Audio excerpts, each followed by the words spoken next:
₹50 वाचावे म्हणून 5 किलोमीटर पायी जाणारा तुमचा बाप असतो रे.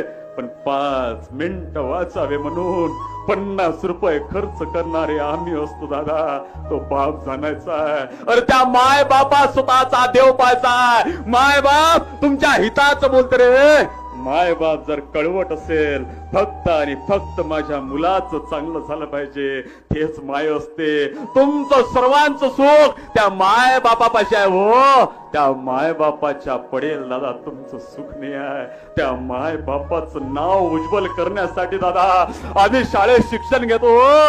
पण नाही, आम्ही आज शाळेत शिक्षण घेत नाही. काही दिवसानं समोरून फोन येते, मुलगी म्हणते, ए बाबा मी माझ्या आयुष्याचा साथीदार निवडलाय. असं म्हटल्यावर ज्या बुलढाणा गावात त्या बापाची किंमत होती, तो बाप धाडकन तिथं कोसळतो.